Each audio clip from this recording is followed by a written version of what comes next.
Hola, ¿qué tal? ¿Cómo están? Bienvenidos a otro capítulo de ¿En qué anda la política? Y hoy va a ser el turno de Javier Milei, el precandidato a presidente por La Libertad Avanza, que actualmente es diputado nacional, asumió en el año 2021 en las elecciones legislativas y principalmente su figura remarca o enmarca quizás un gran parte del espectro de la sociedad que no quiere seguir con políticos tradicionales porque él se autopercibe como la anticasta. De hecho, cuestiona mucho a la política tradicional, a los políticos tradicionales que hace años que vienen ejerciendo en la gestión pública. Pero lo cierto es que quizás él, al asumir como diputado nacional y de hecho a postularse como precandidato a presidente, termina de alguna u otra forma siendo parte, por lo menos de la dirigencia política, ¿no? Porque está este fenómeno que comenzó hace algunos años en el mundo, no solo en la Argentina, de estos llamados outsiders de la política, que vienen a romper con el status quo, con el sistema tradicional de partidos políticos y que viene con una ideología radicalizada ¿Te das cuenta que son un conjunto de delincuentes hijos de p***? ¡Son unos soretes! de tomada también de otras fuentes y de otros países, de otros candidatos que han surgido con una postura muy anti-Estado, también poniendo la libertad de una manera quizás un poco más conservadora, si se quiere, y de hecho hasta contradictoria, pero con esa ideología. Javier Milei tuvo muchos vaivenes. De hecho, las encuestas los pueden demostrar, más allá de que hoy en día esto no se ve muy reflejado en la realidad cuando se ven los resultados electorales. Sí hay un fenómeno que se sigue repitiendo, que es la baja participación del electorado en las elecciones provinciales, por lo menos. Veremos qué sucede en las PASO nacionales. Pero si bien más allá de este fenómeno que se está dando, Milei tuvo muchos procesos diferentes. Al principio ganó una buena elección, hizo una buena elección en la ciudad de Buenos Aires. De hecho, no solamente entró él como diputado nacional, sino también su precandidata a vicepresidenta, Victoria Villarruel. Pero su gestión en la Cámara de Diputados dejó quizás mucho que desear porque en la mayoría de las votaciones no estuvo presente.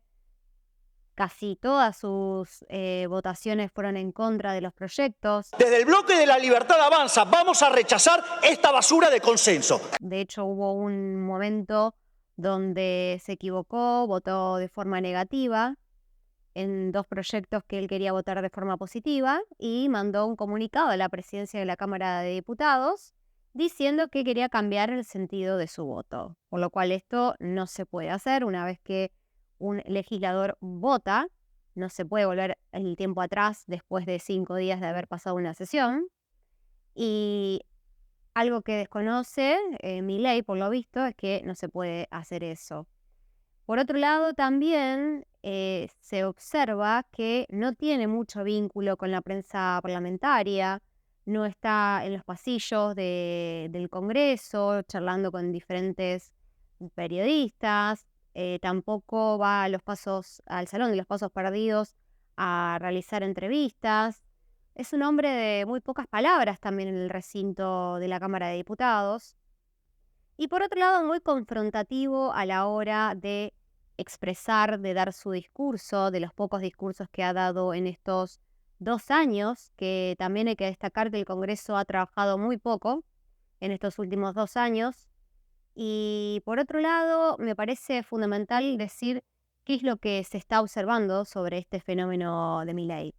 Porque en un momento Cristina Fernández de Kirchner, la vicepresidenta, lo subió al ring y dijo que estábamos frente a un escenario de 3 tercios. Ahora estamos ante una elección de tercios, donde lo importante, más que el techo, es el piso. ¿Por qué? Porque justamente Milei venía a representar esa tercera fuerza política, más allá de el Frente de Todos y de Juntos por el Cambio, que enmarcaba a la gente que estaba enojada con la política la antipolítica quizás, o incluso la apatía política. Las encuestas la verdad que le daban un muy buen resultado, quizás no entrando en una segunda vuelta o ganando en una primera, que en un momento se especulaba con que podía llegar a ir a un balotaje Milei, pero esto se fue desinflando con el correr de los meses. Sabemos que la dinámica política en la Argentina está siempre a la orden del día, es muy cambiante. Hoy quizás sos un posible ganador y mañana no, o al revés. Y también hay que destacar que las encuestas tampoco terminan de dar un resultado óptimo a la hora de compararlo con la realidad, como dijimos antes. Pero luego, con los dichos del candidato libertario, ¿Cuántas personas mueren en Argentina por año? No tengo el número. Bueno, más de 350.000, ¿sí? Por la ley Faustina son todos potenciales donantes. Entonces la pregunta es, hay 7.500 personas que están sufriendo esperando los trasplantes. A ver, hay algo que no está funcionando bien. Entonces, lo que uno está proponiendo es, revisemos el mecanismo, busquemos mecanismos de mercado para resolver estos problemas. De mercado, porque eso es lo que genera polémica. Bueno, que alguien salga a vender un riñón porque... pero ¿por qué? Si vos tenés... A ver, vos no necesitas que nadie venda nada ni que nadie haga nada. Si tenés 350.000 donantes por ley. sumado a todo lo que ha sucedido en su labor parlamentaria en la Cámara de Diputados, y además esto que trascendió que él vendía las candidaturas, es también su relación con los diferentes dirigentes que se fueron del espacio, que rompieron, que hablaron muy mal de él y que pareciera que se quedó solo, quizás. No con tanta popularidad como se lo vio los meses anteriores, sino muy desinflado en este último mes. Y a tan solo 13 días de las PASO, veremos cómo se desarrolla también su discurso político de cara al debate presidencial.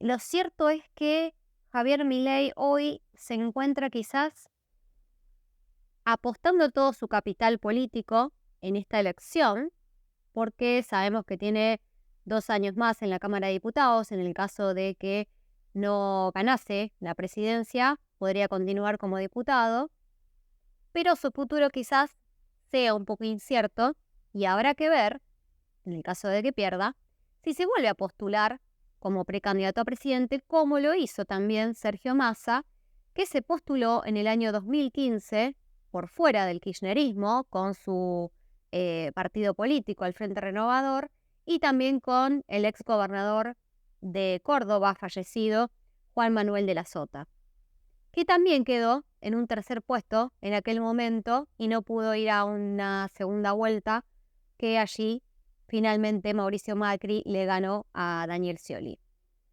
Pero el personaje de Milei, o lo que encarna Milei, está basado en lo que muchos dirigentes de otros países también han encarnado, que es la bronca hacia la política porque, por lo menos tradicional, porque no termina de resolverle los problemas a la gente. Pero estos llamados outsiders, más allá de que ganan, algunos países ganaron de hecho, no volvieron a ser electos o reelectos, sino que solamente mostraron que ese discurso acaparaba una gran parte de la sociedad, pero que tampoco terminaba de resolver los problemas que estaba teniendo la sociedad en ese momento, y que más allá de apostar a lo nuevo, terminaba siendo, al fin y al cabo, lo mismo que lo que se criticaba. Veremos cómo le irá a Javier Milei, en las PASO por lo menos, quizás sea uno de los candidatos más votados por una cuestión de que él no lleva una interna. En un momento se especulaba también con que podría ser Sergio Massa el más votado en estas PASO nacionales, pero veremos cómo se encarna la Argentina, más allá de su elección del 2021, a la cuestión electoral nacional y nada más y nada menos que a la presidencia de la nación. Nos reencontramos la próxima semana, ya a días nada más de las elecciones, Vamos a estar analizando el panorama general de cómo llega cada candidato, de cuáles son las preferencias hasta el momento que se conocen, cuáles son los posibles quizás derrotados en esta primera vuelta, o por lo menos más que primera vuelta, elecciones primarias. Primera vuelta lo veremos en octubre, pero con toda la incógnita que siempre genera esta elección nacional o las últimas elecciones nacionales, que los resultados fueron imprevisibles. Así que nos reencontramos la próxima semana en otro capítulo más de En qué anda la política.